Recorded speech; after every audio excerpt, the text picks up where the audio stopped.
الحمد لله نحمده ونستعينه ونستغفره ونؤمن به ونتوكل عليه ونعوذ بالله من شرور أنفسنا ومن سيئات أعمالنا من يهده الله فلا مضل له ومن يضلله فلا هادي له ونشهد أن لا إله إلا الله ونشهد أن سيدنا وسندنا ونبينا ومولانا محمدا عبده ورسوله أما بعد فأعوذ بالله من الشيطان الرجيم بسم الله الرحمن الرحيم وسيجنبها الأتقى الذي يؤتي ماله يتزكى وما لأحد عنده من نعمة تجزى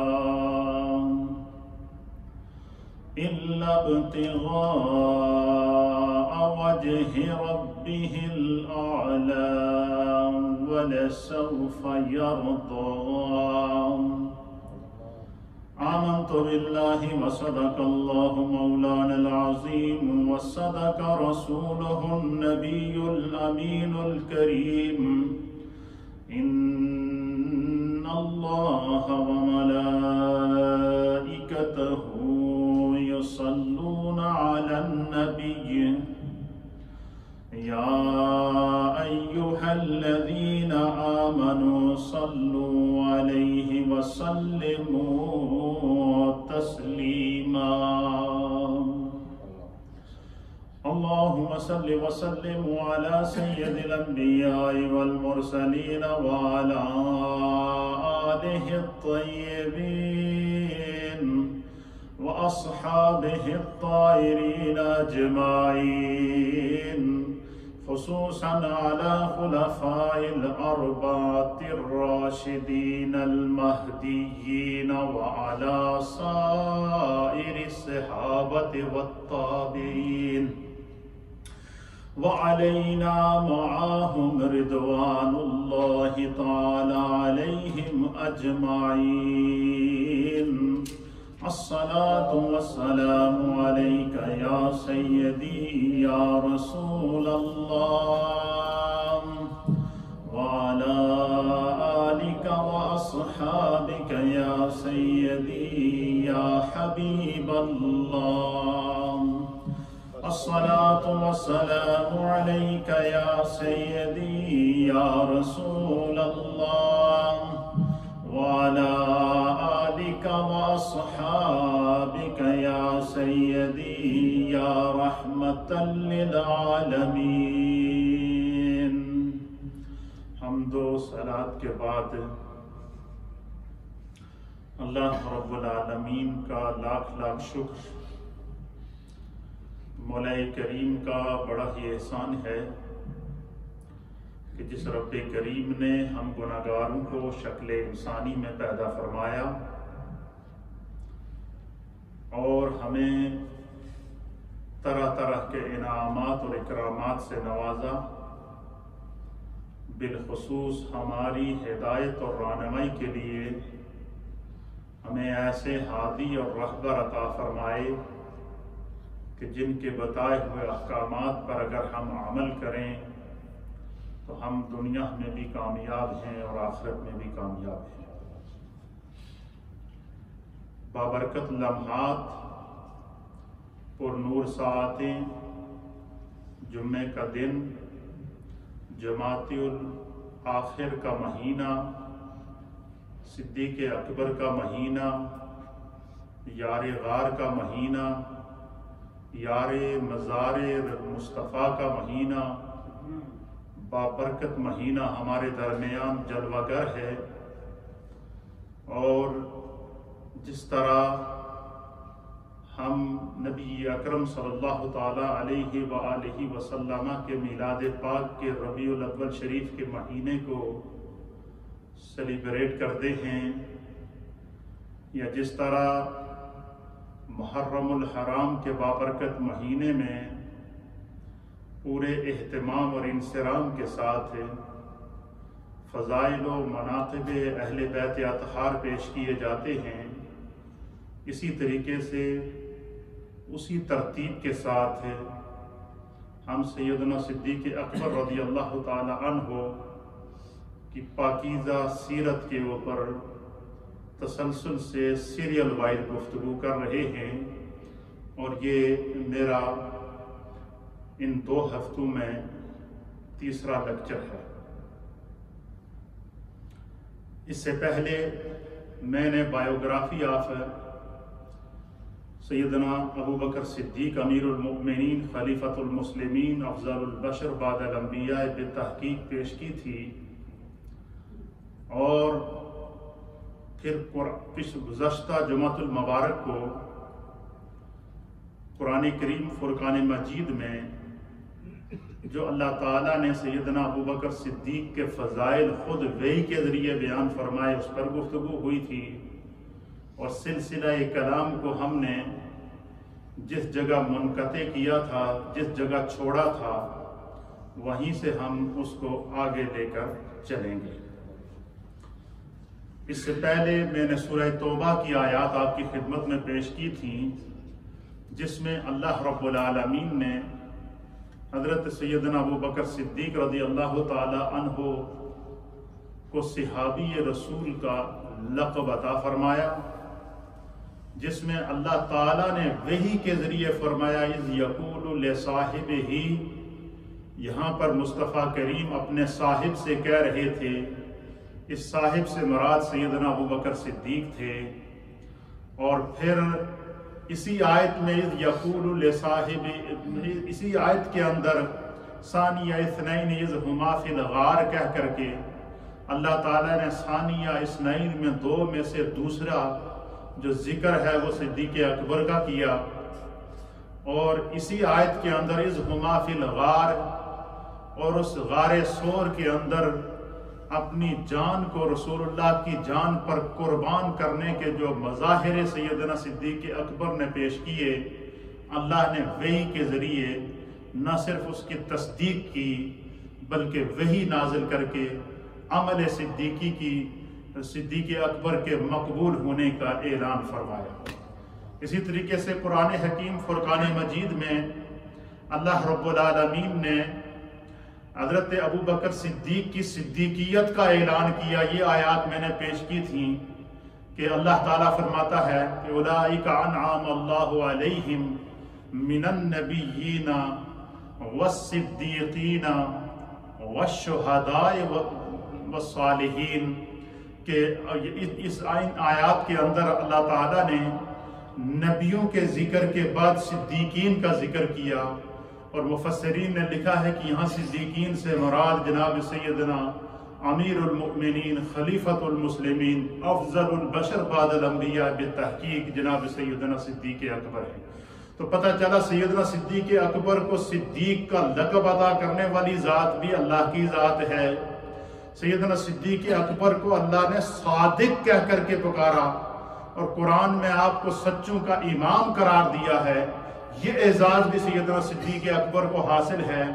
اسی طریقے سے قرآن حکیم فرقان مجید کے اندر اللہ رب العالمین نے سیدنا صدیق اکبر جب رسول اللہ کے ساتھ رہ کر دشمن کے بارے میں پریشان تھے اور پشیمان تھے کہ دشمن کہیں کسی طرف سے آ کر رسول اللہ پر حملہ نہ کر دے، اللہ رب العالمین نے لا تحزن ان اللہ معانا کہہ کر کے حضرت صدیق اکبر کو نہ صرف حوصلہ دیا بلکہ یہ اعلان کیا وحی کے ذریعے کہ دنیا میں تو بہت سارے لوگ موجود ہیں لیکن ابو بکر کو معیت رسول کی وجہ سے، ابو بکر کو خدمت رسول کی وجہ سے، ابو بکر کو محبت رسول کی وجہ سے، ابو بکر کو عشق رسول کی وجہ سے، ابو بکر کو رسول اللہ پر فدا ہونے کی وجہ سے خدا نے یہ مقام عطا فرمایا کہ اللہ فرماتا ہے کہ ابو بکر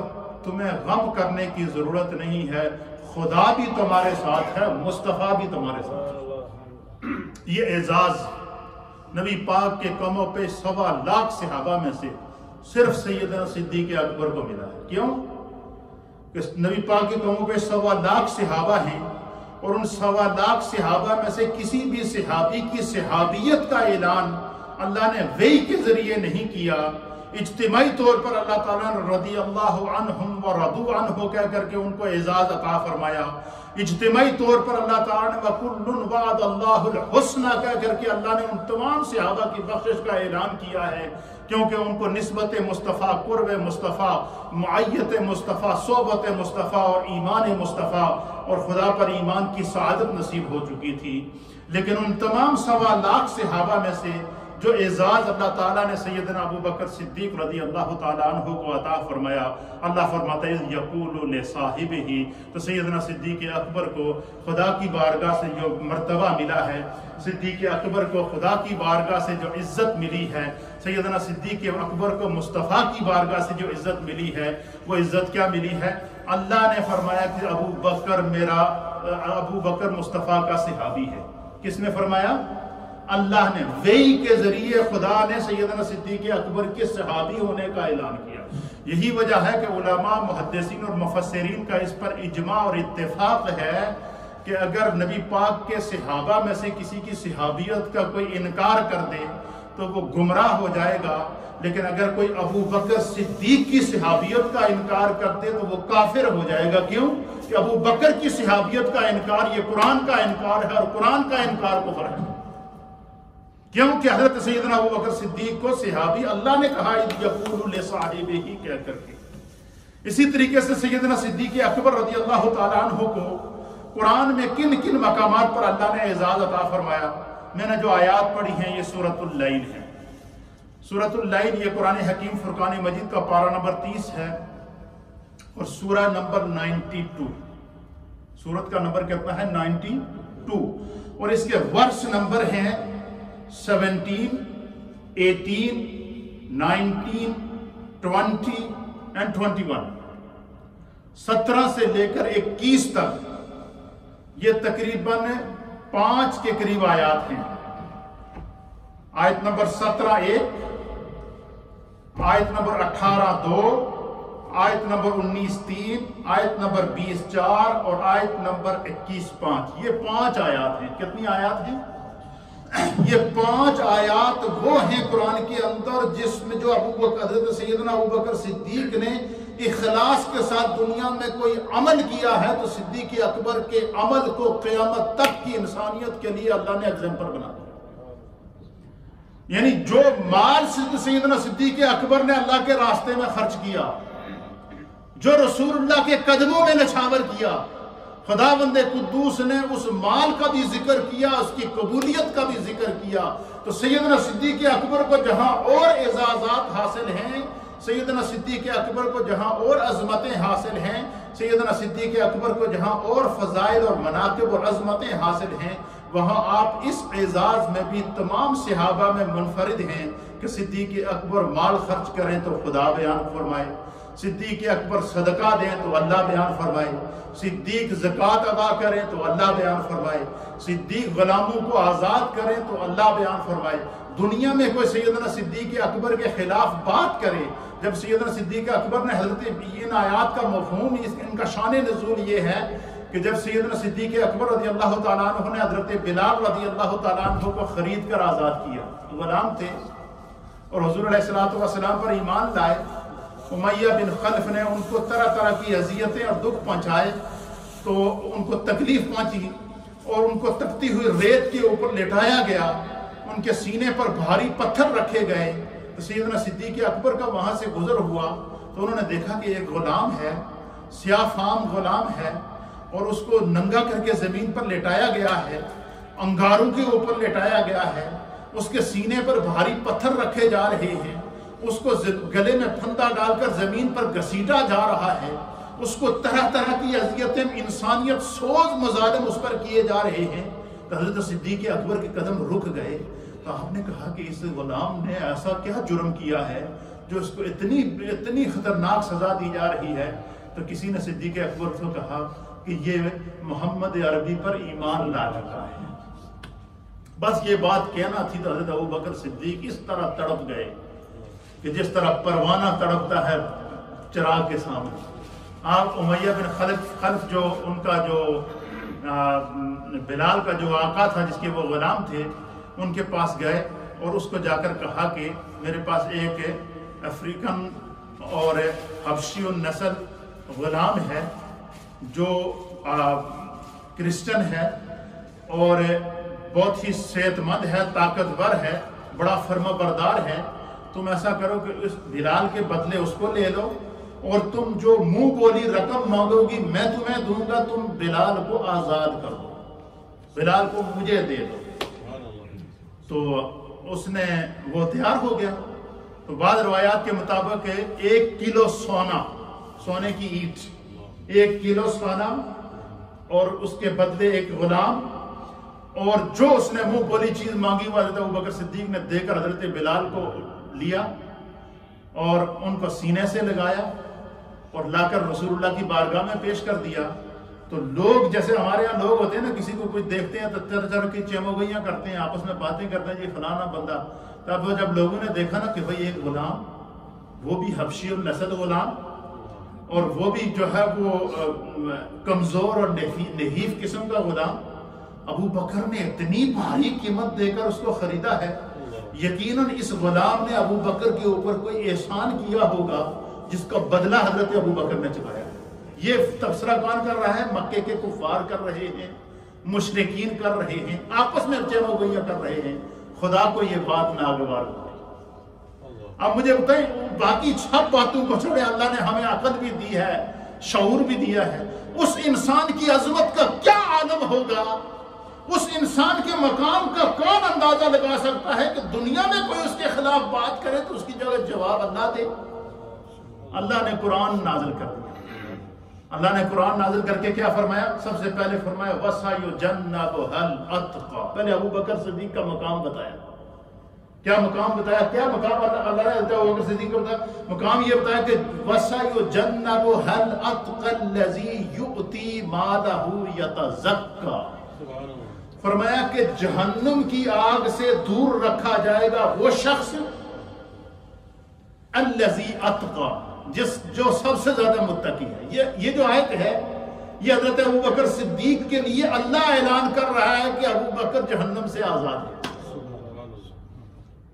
اب مجھے بتائیں کہ جس شخص کے بارے میں رب وحی نازل کر کے کہہ دے کہ یہ جنتی ہے، جس شخص کے بارے میں اللہ وحی نازل کر کے یہ اعلان فرمائے کہ اس پر جہنم کی آگ کو حرام کر دیا گیا ہے، دنیا میں کوئی اس کے خلاف اگر آواز اٹھائے گا تو اس سے بڑا بدبخت بھی کوئی ہو سکتا ہے، اس سے بڑا شقی بھی کوئی ہو سکتا ہے، اس سے بڑا زندیق بھی کوئی ہو سکتا ہے، اس سے بڑا گمراہ بھی کوئی ہو سکتا ہے۔ تو اب کفار نے بات کی، کس نے؟ کفار نے بات کی کہ حضرت ابوبکر کا کوئی احسان ہوگا، تو اللہ تعالیٰ نے وہی نازل کر کے فرمایا وَمَا لِأَحَدٍ عِنْدَهُ مِن نِعْمَةٍ تُجْزَى، فرمایا دنیا میں کوئی پیدا ہی نہیں ہوا جڑا ابو بکر دے احسان کر سکتا۔ اب یہ جواب کون دے رہا ہے؟ اللہ۔ اچھا بڑی مزے کی بات آپ کو بتاؤں، دنیا میں حضور نے اگر پیار سے کوئی بات حضرت ابو بکر کو کہی نا، اللہ نے حضور کے الفاظ کو قرآن بنا کر حضرت ابو بکر کی شان کو بیان کیا۔ یہ وہ منفرد مقامات ہیں، یہ وہ منفرد عظمتیں ہیں، یہ وہ منفرد فضیلتیں ہیں جو اللہ تعالیٰ نے نبی پاک کے تمام صحابہ میں سے سیدنا صدیق اکبر کے لیے خاص نازل کی ہے۔ ان کو تمام صحابہ سے اللہ نے ممتاز کیا ہے۔ وجہ کیا تھی؟ وجہ یہ تھی کہ ابو بکر صدیق فنا فی الرسول تھے۔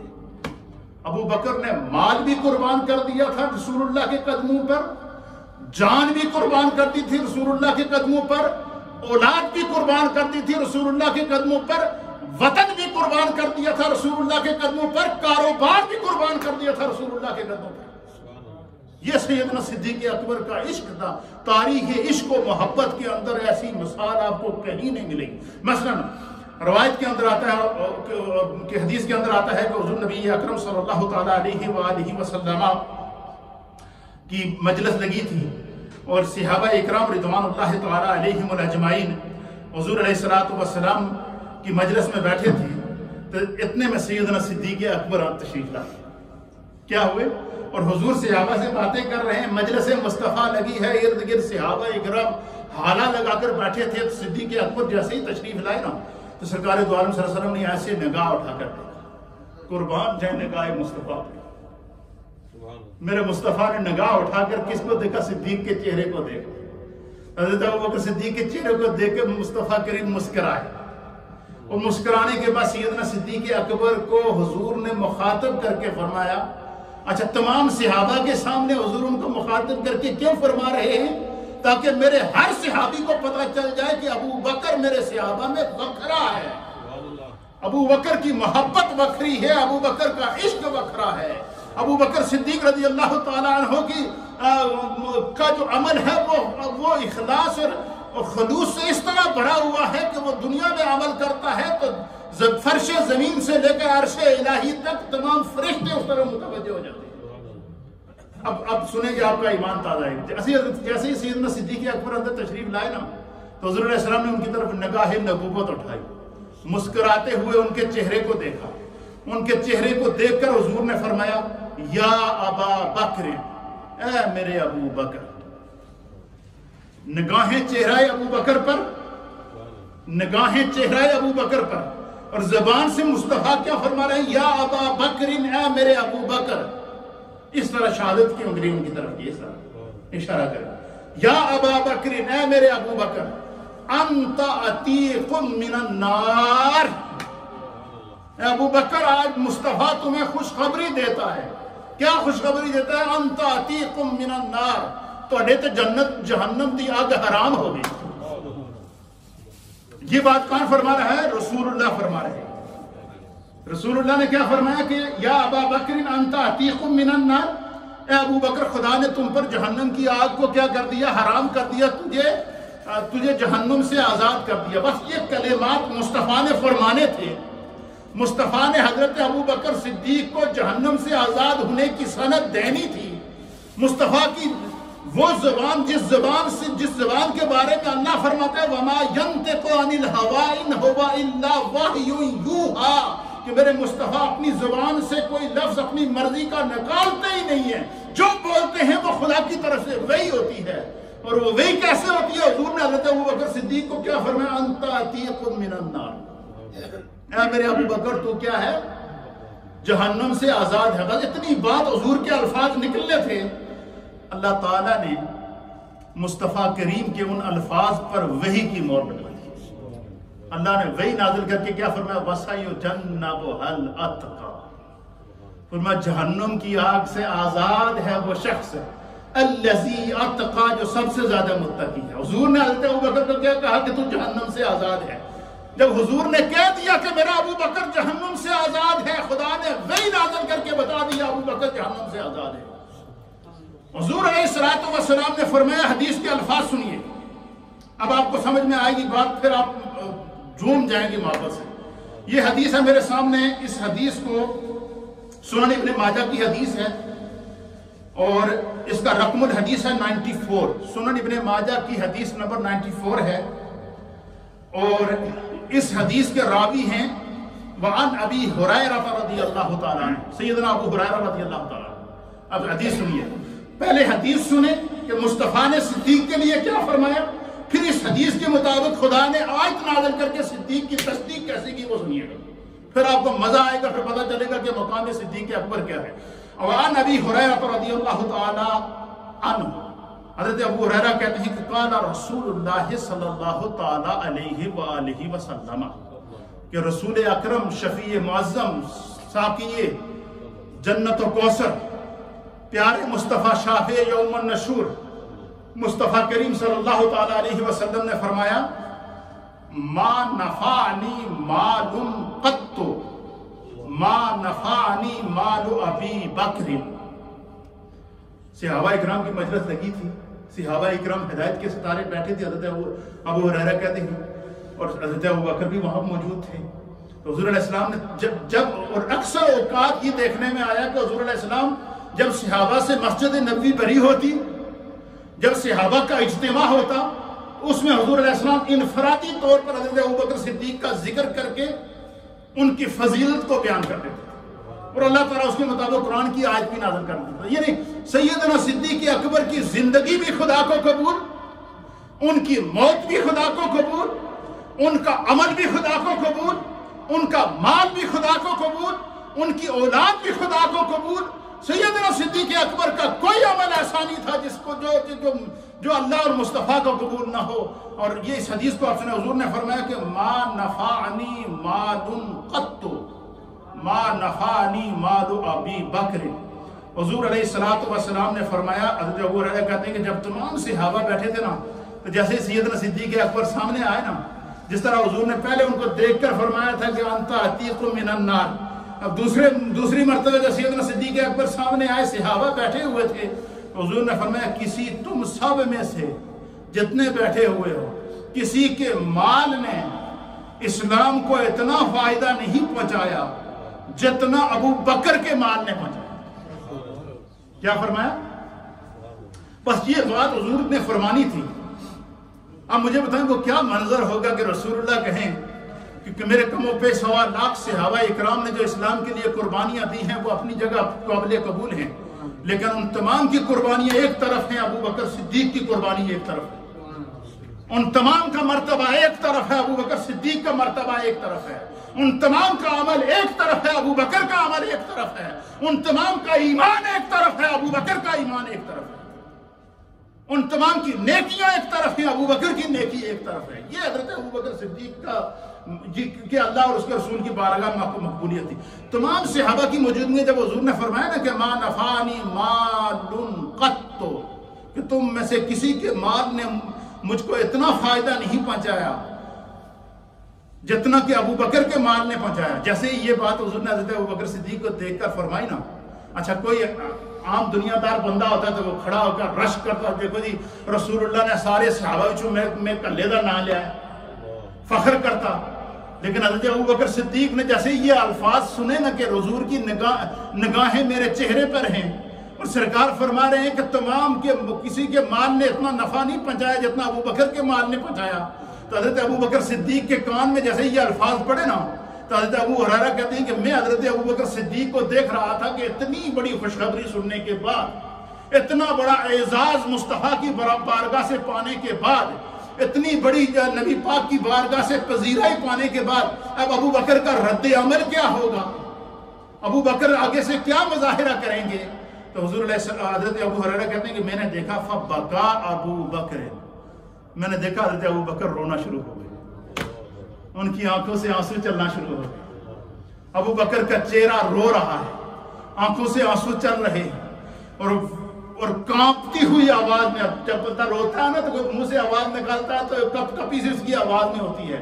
کہتے ہیں کہ میں نے دیکھا کہ فبکا ابو بکر، ابو بکر نے رونا شروع کر دیا، روتے ہوئے حضرت ابو بکر وقالا، روتے ہوئے حضرت ابو بکر صدیق نے عرض کیا یا رسول اللہ، اے اللہ کے رسول، حل انا ومالی الا لک یا رسول اللہ، اے اللہ کے رسول ابو بکر بھی، اس کا مال بھی، اس کی جان بھی، اس کی اولاد بھی، ہر شے آپ کے لیے ہے۔ یا رسول اللہ کیا میں اور میرا مال آپ کے لیے نہیں ہے؟ حضور نے فرمایا کیوں نہیں؟ اب یہ دیکھیں اس حدیث کے اندر حضور حضرت ابو بکر صدیق کا اسلام کے لیے جو آپ نے مال خرچ کیا اس کو کون بیان کر رہا ہے؟ رسول اللہ بیان کر رہے ہیں۔ اور اس آیت کے اندر اللہ بیان فرماتا ہے وَمَا لِأَحَدٍ عِنْدَهُ مِن نِعْمَةٍ تُجْزَى فرمایا کہ وَسَيُجَنَّبُهَا الْأَتْقَى الَّذِي يُؤْتِي مَالَهُ يَتَزَكَّى۔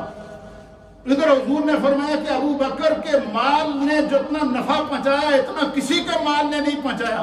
ادھر اللہ وہی نازل کر کے فرما رہا ہے کہ ابو بکر کو خدا نے جہنم سے آزاد کر دیا۔ کیوں؟ کہ وہ جو بھی مال اللہ کے راستے میں خرچ کرتا ہے وہ خدا کے لیے ہوتا ہے، اور حضور نے فرمایا جو خدا کا ہو جائے پھر کیا ہوتا ہے؟ من کان للہ وکان اللہ لہ، جو خدا کا ہو جائے خدا اس کا ہو جاتا ہے۔ ابو بکر خدا کے بھی ہو چکے تھے، ابو بکر مصطفیٰ کے بھی ہو چکے تھے۔ حضرت ابو بکر دنیا میں کوئی عمل کرتے تو اللہ تعالیٰ اس کو وحی کے ذریعے وحی نازل کر کے اس کی عظمت کو بیان فرمایا۔ صرف یہی نہیں، حضور علیہ نبینا علیہ السلام نے سیدنا صدیق اکبر رضی اللہ تعالی عنہ کی عظمت کو اس طرح صحابہ کے سامنے حضور ابو بکر صدیق کی عظمت کو بیان کیا کرتے تھے۔ کیوں؟ حضور کو پتہ تھا کہ دنیا میں کوئی ایسے لوگ بھی آئیں گے جو میرے صدیق پر تان و تشنیع کریں گے، جو میرے صدیق پر آوازیں کسیں گے، جو میرے صدیق کی شان میں گستاخیاں کر کے اپنے آپ کو جہنم میں ڈالیں گے۔ تو حدیث پاک سنیے، یہ حدیث ہے مجمع الزوائد کی حدیث ہے، جلد نمبر 9 ہے، صفحہ نمبر 44 کے اوپر ہے، بیروت کی چھپی ہوئی ہے یہ کتاب۔ حضرت ابو درداء رضی اللہ تعالیٰ عنہ اس حدیث کے راوی ہیں۔ وعن ابی درداء رضی اللہ تعالیٰ عنہ، حضرت ابو درداء رضی اللہ تعالیٰ عنہ کہتے ہیں کہ میں ایک دن جا رہا تھا، مسجد نبوی سے فارغ ہونے کے بعد جا رہا تھا، تو میں آگے جا رہا تھا تو پیچھے سے سیدنا صدیق اکبر آ رہے تھے۔ اتنے میں حضور علیہ نبینا علیہ السلام سامنے سے آ گئے۔ جب حضور سامنے سے آگئے تو حضور نے دیکھا کہ ابو درداء آگے جا رہے ہیں اور ابو بکر ان کے پیچھے پیچھے جا رہے ہیں۔ تو حضور علیہ السلام نے حضرت ابو درداء کہتے ہیں سرکار نے مجھے مخاطب کر کے ارشاد فرمایا۔ کیا ارشاد فرمایا؟ آپ سنیں گے تو آپ کو پتہ چلے گا کہ یعنی سرکار کو یہ بھی گوارا نہیں تھا کہ کوئی سیدنا صدیق اکبر کے بارے میں ادنا سے بھی بات ان کی کمی کے بارے میں سوچ سکے۔ حضرت ابو درداء کہتے ہیں کہ میں بے خیالی میں سیدنا صدیق اکبر سے آگے چل رہا تھا۔ راستے میں لوگ چلتے ہیں، کچھ آگے ہوتے ہیں کچھ پیچھے ہوتے ہیں، تو حضرت ابو درداء کہتے ہیں کہ میں بے خیالی میں آگے جا رہا تھا۔ تو اتنے میں سامنے سے رسول اللہ صلی اللہ علیہ وسلم تشریف لائے، حضور علیہ السلام تشریف لائے، تو حضور علیہ السلام نے حضرت ابو درداء کہتے ہیں سرکار نے مجھے مخاطب کر کے فرمایا لما تمشی امام من ہوا خیر منک۔ حضور نے فرمایا کہ اے ابو درداء تو اس شخص کو لو آگے کیوں جلدا ہے، تو اس شخص کو لو آگے کیوں چلدا ہے جو تم سے بہتر ہے، جس کو خدا نے تم سے بہتر بنایا ہے، تو اس سے آگے کیوں چل رہا ہے؟ اس سے پتہ یہ چلا، اس سے جہاں اور آداب ملتے ہیں اس سے ایک ادب اور بھی ملا کہ ہمیں بالخصوص ہم نوجوانوں کو یہ اس میں سے سبق ملا کہ بندہ اگر راستے میں جا رہا ہو تو سامنے آگے سے کوئی بزرگ آ رہا ہو تو اسے عزت دے کے آگے کرنا چاہیے۔ کیوں؟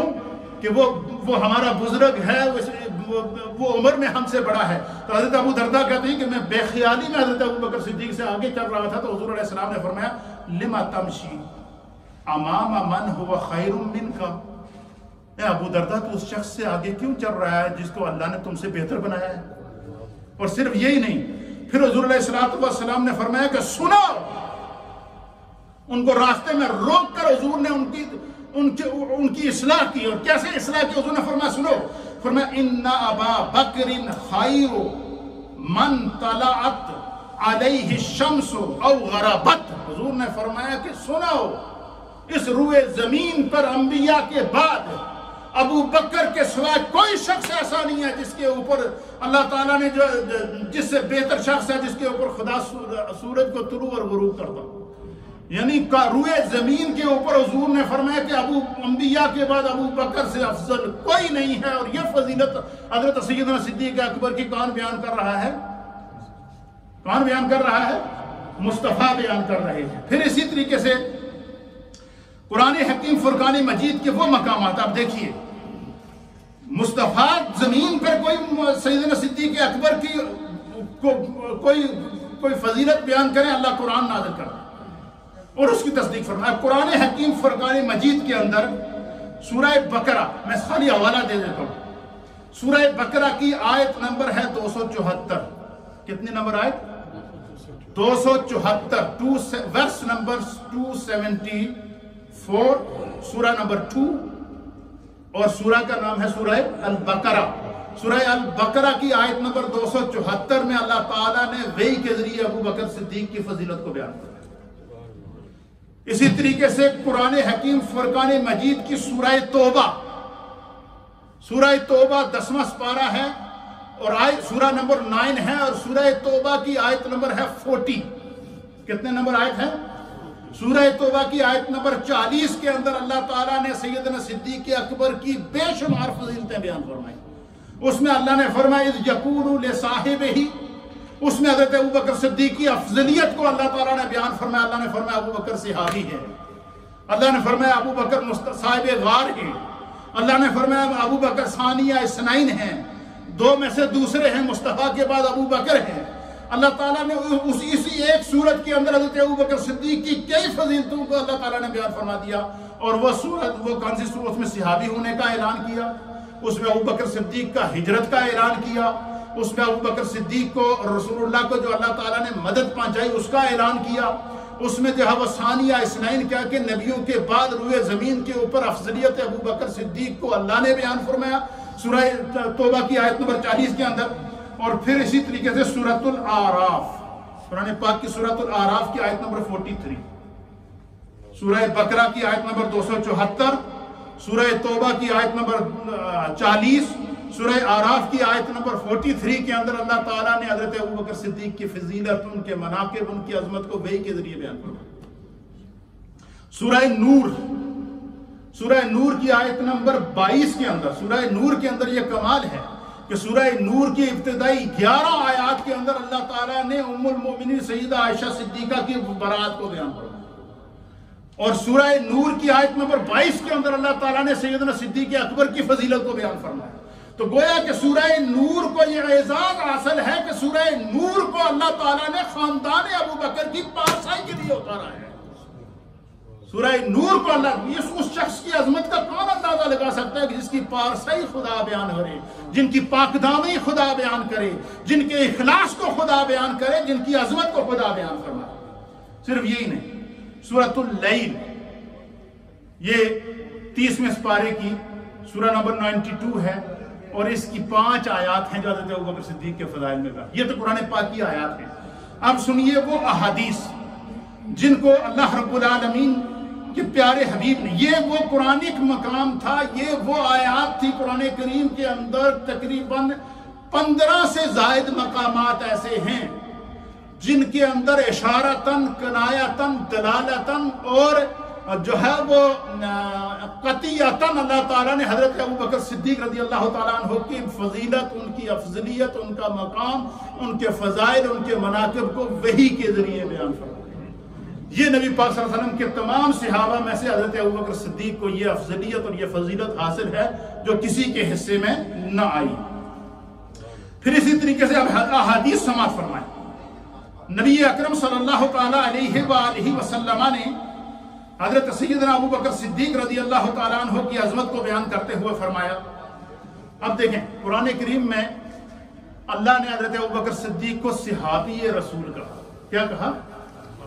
سورہ توبہ کی آیت نمبر 40 کے اندر کیا فرمایا؟ اذ یقول لصاحبہ، کس نے کہا؟ ذرا بلند آواز نہ تصور، کس نے کیا؟ اللہ نے حضرت ابو بکر کو کیا کہا؟ صحابی رسول۔ اچھا، اسی 40 نمبر آیت میں اللہ نے فرمایا اذ یقول لصاحبہ، حضرت ابو بکر صدیق کے صحابی ہونے کا اعلان کر رہا ہے۔ اسی آیات میں اللہ تعالیٰ نے فرمایا کہ ثانیہ اثنین اذ ہما فی الغار، کہ 2 میں سے دوسرا جو غار کے اندر تھا، صاحب غار بھی اللہ تعالیٰ نے حضرت ابو بکر صدیق کو سورہ توبہ کی آیت نمبر 40 کے اندر کہا۔ ان کے غار میں ہونے کا بھی، معیت رسول کا ذکر بھی کیا، غار میں ہونے کا ذکر بھی کیا۔ اب دیکھیں مصطفیٰ کریم حضرت ابو بکر صدیق کا فضائل کیسے بیان کر رہے ہیں۔ حدیث سنیے، یہ حدیث ہے جامع ترمذی کی حدیث ہے، سنن ترمذی کی حدیث ہے، اور حدیث کا نمبر ہے 3670 رقم الحدیث۔ حدیث نمبر ترمذی شریف کی حدیث نمبر ہے 3670، اور اس حدیث کے راوی ہیں حضرت عبداللہ ابن عمر رضی اللہ تعالیٰ عنہ۔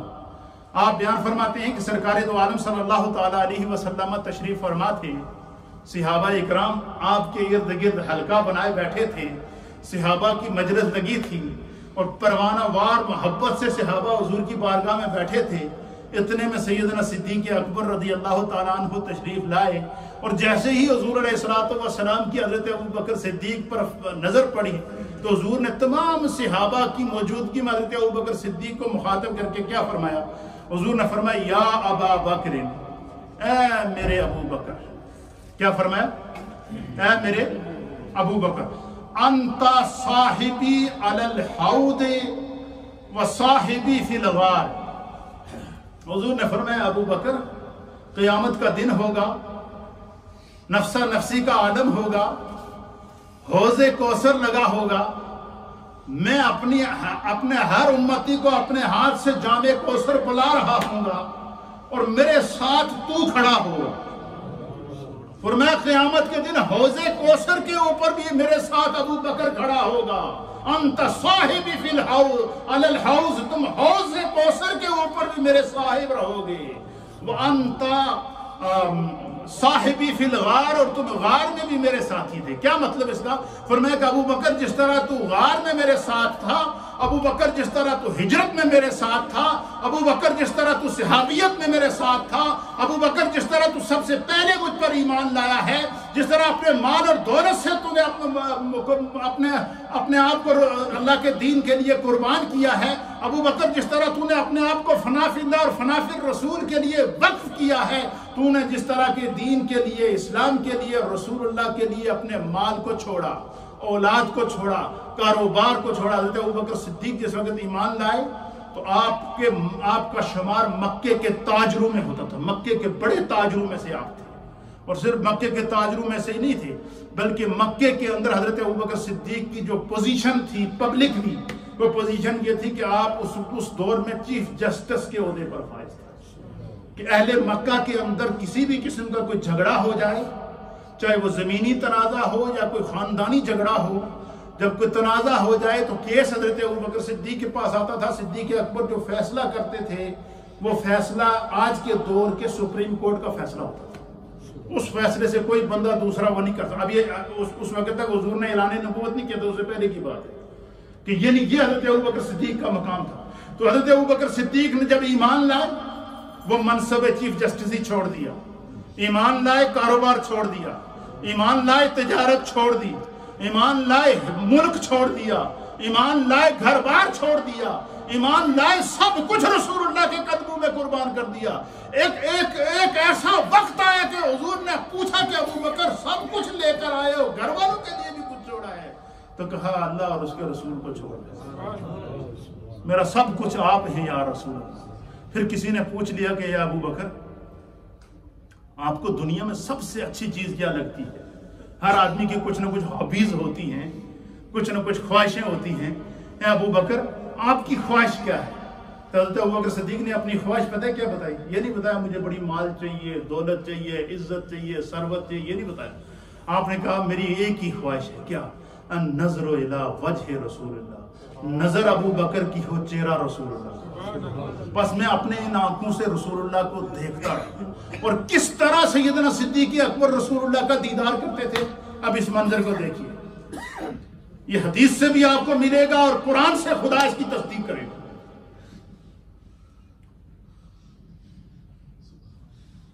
سورہ توبہ آیت نمبر 40، اس کے اندر اللہ تعالیٰ غار صور کے اندر مصطفیٰ کریم کا ذکر فرما رہا ہے، ہجرت کا ذکر فرما رہا ہے.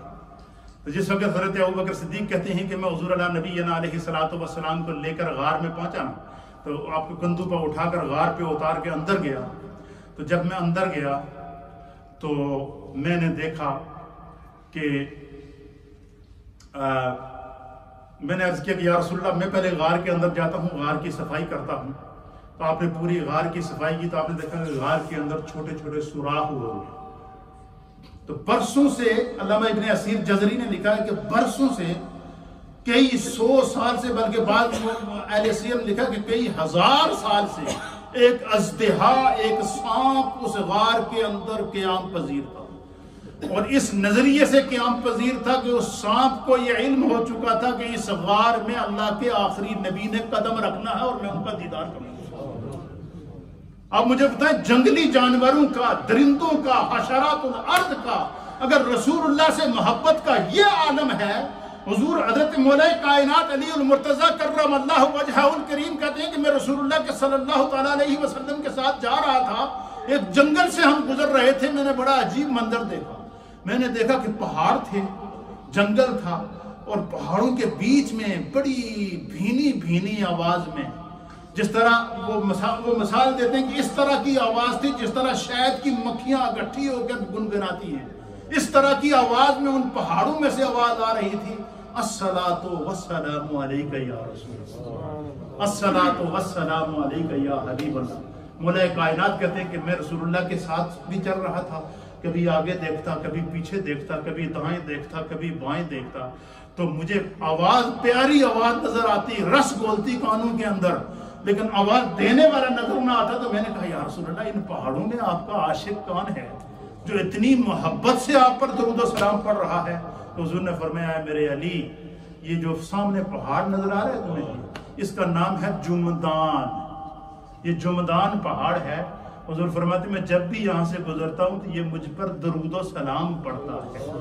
آپ مجھے بتائیں کہ پہاڑ کو شعور نہیں، پہاڑ کو عقل نہیں، پہاڑ کے اندر فہم نہیں، کہیں ایسا نہ ہو خدا ہمیں وہ وقت نہ دکھائے اپنے آپ کو رسول اللہ کی محبت سے اپنے دل اور قلب قالب ہو اور جسم کو سجا کر رکھیں، کہیں ایسا نہ، مجھے تو اتنا خدشہ اور ڈر رہتا ہے، کبھی کبھار میں کانپ جاتا ہوں، چیخ نکل جاتی ہے کہ خدا نہ کرے ایسا وقت ہے کہ کہیں ایسا نہ ہو کہ قیامت کے دن زمین کے ذرے، پہاڑ، درخت، شجر حجر، رسول اللہ پر درود پڑھنے والوں میں، صلاۃ و سلام پڑھنے والوں میں، رسول اللہ سے محبت کرنے والوں میں کھڑے ہوں، اور ہم حضور کے امتی ہو کر حضور کے گستاخوں میں شمار ہوں۔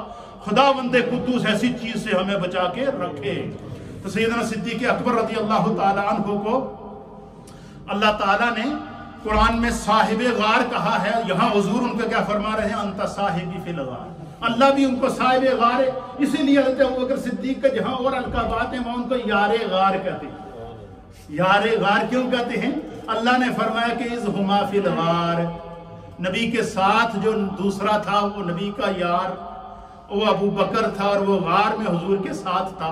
حضور نے فرمایا کہ ابو بکر، جس طرح تو غار میں میرے ساتھ تھا نا، جس طرح تو ہجرت میں میرے ساتھ تھا، جس طرح تو مکے میں میرے ساتھ تھا، جس طرح تو مدینے میں میرے ساتھ تھا، جس طرح تو سفر و حضر میں میرے ساتھ رہا ہے، جس طرح تو زندگی کی آخری سانس میں میرے ساتھ رہا ہے، اے ابو بکر میں مصطفیٰ تمہیں خوشخبری دیتا ہوں، تو قبر میں بھی میرے ساتھ ہوگا، حشر میں بھی میرے ساتھ ہوگا، حوض کوثر کے اوپر بھی میں اپنی امت کو جام کوثر پلا رہا ہوں گا، تو پھر بھی میرے ساتھ ہوگا۔ یعنی وہ ابو بکر جو حوض کوثر میں کوئی اللہ ان کو مصطفیٰ سے جدا نہ کرے، وہ ابو بکر جن کو اب ظاہری حیات میں کوئی مصطفیٰ سے جدا نہ کر سکا، وہ ابو بکر جو قبر میں جانے کے بعد حضور علیہ السلام کہتے ہیں کہ جب حضور علیہ السلام کا وصال ہو گیا، سیدنا صدیق اکبر خلیفہ بنے نا، حضرت مولا کائنات فرماتے ہیں کہ اس وقت سے بس حضرت ابو بکر صدیق اندر ہی اندر سے گل رہے تھے، اندر ہی اندر سے بالکل جس طرح ایک ہوا تھا جہاں کہتے ہیں، ہماری زبان میں کہتے ہیں کہ فلاں بندہ اندر سے ٹوٹ گیا ہے، اس طرح غم مصطفیٰ میں حضرت ابو بکر پگھل گئے تھے۔ پھر 2.5 سال کی عمر، 2 سال اور 7 مہینے آپ کی خلافت رہی، اور اس کے بعد آپ کا وصال ہو گیا، اور آپ بھی حضور علیہ السلام کی مزار میں بھی آپ کے ساتھ، اور حضور علیہ السلام نے فرمایا کہ جب قیامت آئے گی، کیا فرمایا؟ اب یہاں دیکھیے، اب دنیا اور آخرت کا ساتھ دیکھیے کہ جو مصطفیٰ کا ہو جائے، خدا اس کا ہو جاتا ہے، کائنات اس کی ہو جاتی ہے، دنیا اس کی ہو جاتی ہے، آخرت اس کی ہو جاتی ہے۔ حضور نے فرمایا کہ ابو بکر جس طرح تو دنیا میں میرے ساتھ تھا، ہجرت میں میرے ساتھ تھا، مکے میں میرے ساتھ تھا، جو ہے وہ مدینے میں میرے ساتھ تھا، بدر میں میرے ساتھ تھا، احد میں میرے ساتھ تھا، خیبر میں میرے ساتھ تھا، غزوات میں میرے ساتھ تھا، اسرت میں میرے ساتھ تھا، آسانی میں میرے ساتھ تھا، ہر لمحہ جو تو میرے ساتھ گزرا ہے، حضور نے فرمایا کہ ابو بکر تو قبر میں بھی میرے ساتھ ہوگا، تو حشر میں بھی میرے ساتھ ہوگا۔ حضور نے فرمایا کہ جب قیامت برپا ہوگی، اذا زلزلت الارض زلزالہا، زمین میں زلزلے برپا ہوں گے، زمین اپنا منہ کھولے گی، جب قبریں کھول دی جائیں گی، تو حضور فرماتے ہیں کہ سب سے پہلے مجھ مصطفیٰ کی قبر کو کھولا جائے گا۔ کیا فرمایا؟ سب سے پہلے میری قبر کو کھولا جائے گا، پھر حضور نے فرمایا میرے ساتھ ابو بکر اور عمر کی قبر کو کھولا جائے گا، پھر حضور فرماتے ہیں کہ قیامت کے وقت سب سے پہلے زمین سے جو بندہ باہر آئے گا، حضور فرمایا میں سب سے پہلے زمین پر باہر آؤں گا، میرے ساتھ ابو بکر اور عمر ہوں گے۔ حضور نے فرمایا حوض کوثر پر کھڑا ہو کر اپنی امت کو جام کوثر پلا رہا ہوں گا، ابو بکر میرے ساتھ کھڑے ہوں گے۔ حضور علیہ الصلوۃ والسلام نے فرمایا جنت میں ابو بکر میرے ساتھ ہوں گے۔ حضور نبینا علیہ الصلوۃ والسلام نے فرمایا کہ سیدنا صدیق اکبر کے بارے میں حضور نے فرمایا کہ جب جنت میں جا رہے ہوں گے تو حضور نے فرمایا کہ سب سے پہلے جنت کا دروازہ مجھ مصطفیٰ کے لیے کھولا جائے گا۔ اور سرکار نے فرمایا میں یہ بھی بتاؤں گا جنت کے دروازے کو کون کھولے گا؟ صحابہ نے عرض کیا یا رسول اللہ ضرور بتائیے۔ حضور نے فرمایا جنت کے دروازے کی چابی میرے ابو بکر کے ہاتھ میں ہوگی۔ حضور فرماتے ہیں چابی ابو بکر کے پاس ہوگی، ابو بکر جنت کا تالا کھولیں گے۔ فرمایا میں سب سے پہلے جنت میں جاؤں گا، میرے ساتھ ابو بکر جائیں گے۔ اسی طریقے سے سیدنا صدیق اکبر رضی اللہ تعالیٰ عنہ کے وہ فضائل، وہ مناقب ہیں، اور یہ سارا مرتبہ حضرت ابو بکر صدیق کو کیوں ملا؟ بس ان کا ایک ہی وظیفہ تھا کہ مرنا رسول اللہ کے لیے، جینا رسول اللہ کے لیے، سانسیں رسول اللہ کے لیے، مال رسول اللہ کے لیے، اولاد رسول اللہ کے لیے، وطن رسول اللہ کے لیے، گھر بار رسول اللہ کے لیے، پروانے کے لیے ہے پھول، اور بلبل کے لیے پروانے کے لیے ہے چراغ، اور بلبل کے لیے ہے پھول، بس صدیق کے لیے ہے خدا اور اس کا رسول۔ بس آپ نے اپنے آپ کو رسول اللہ کے لیے وقف کیا ہوا تھا۔ اللہ تعالی ہمیں سیدنا صدیق اکبر کی عظمت کو سمجھنے کی توفیق عطا فرمائے۔ انشاءاللہ العزیز ابھی اذان ہوگی۔